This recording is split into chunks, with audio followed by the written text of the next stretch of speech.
এই হসপিটালে আমি অল্প কিছুদিন হলো আসলাম। 5 দিন নতুনভাবে হাঁটা শিখতে আছি, মানে ছোটকালে যেভাবে হাঁটা শিখেছে মা, ওই রকম এখানেও হাঁটা শিখাচ্ছে আর কি।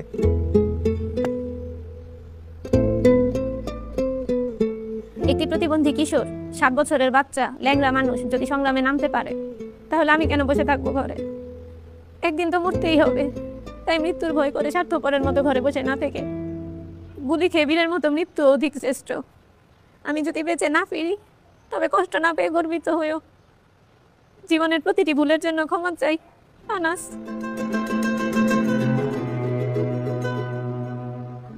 আমার সন্তানের বুকে গুলি লাগছে, আর চিন্তাটা হয়েছে আমার কলিজায়।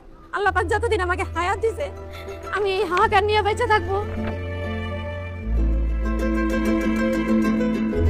প্রিয় বাবা আসলে আমাদের একটা কিছু না কিন্তু চকলেট নিয়ে আসছে। প্রিয় বাবা নাই বাড়িতে, যখন বাইরে গেছে আর পুলিশ এসে ওকে ঘুরি মেরে দিয়েছে। আই মিস ইউ প্রিয় বাবা।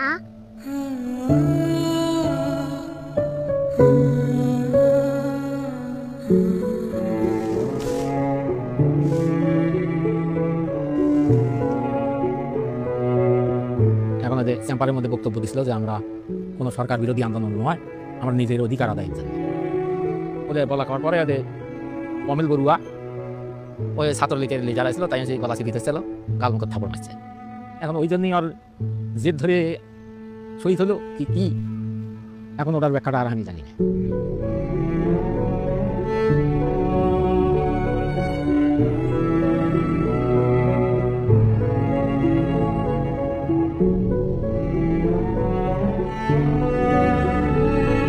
সময় মায়ের দুধ খাইয়া ঘুমায়, সেই ঘুমটা ঘুমাইতে পারে না, তখন আবাইতে পাইয়া করে ফ্লট করে ঘুমিয়ে লেগে আবার উঠে কোলে লই।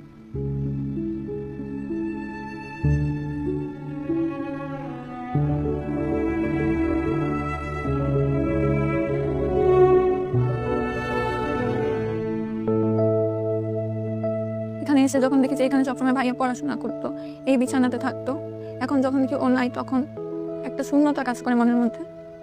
খারাপ লাগে যখন দেখেছি ভাইয়া এই রুমে নাই। এই ছবিটা 18 জুলাই আমার আন্টি নাজিয়া খান ফেসবুকে পোস্ট করেছিল।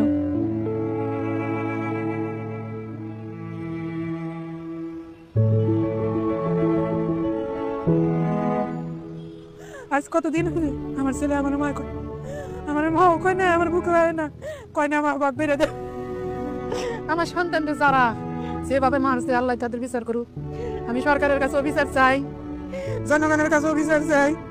আমার সন্তানদের মারছে, হাজার হাজার মায়ের বুক খালি করছে, যে খালি করছে তারও বিচার করুক আল্লাহ। কতটা তুমি হারালে বন্ধু, কেঁদেছে অন্তর, জানো না তুমি হারাবার ব্যথা, জানে পলাশির প্রান্ত। হারিয়ে গেছে যেখানে মায়ের সোনার নলুকখানি, গোলা ভরা ক্ষেতের ফসল, সাজানো ফুলদানি। এ হারানোর বেদনা তুমি রেখো অন্তরে, দেখবে তোমার দুঃখ লুকাবে পলাশির প্রান্তরে। বাংলাদেশের বুকের উপর চেপে বসা 36 দিনের এই ভারই আমরা নিতে পারছি না।